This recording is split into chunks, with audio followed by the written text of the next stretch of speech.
گناہوں کی بخشش کا ایک بہت بڑا ذریعہ اللہ نے در رسول کو بھی قرار دیا ہے۔ وَلَوْ أَنَّهُمْ إِذْ ظَلَمُوا أَنفُسَهُمْ جَاءُوكَ، اگر وہ اپنے آپ پر ظلم کر لیں تو وہ آپ کی خدمت میں حاضر ہوں، جَاءُوكَ، وہ تیرے پاس آئیں، فَاسْتَغْفَرُوا اللَّهَ،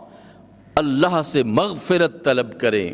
وَاسْتَغْفَرَ لَهُمُ الرَّسُولُ، اور رسول بھی ان کے لیے استغفار کرے، لَوَجَدُوا اللَّهَ تَوَّابًا رَحِيمًا، اللہ کو وہ پائیں گے، تواب پائیں گے۔ ایک ہے وہ ہستی جو صرف توبہ قبول، ایک وہ ہے جو سب سے زیادہ توبہ قبول کرنے والی ہے، فعال،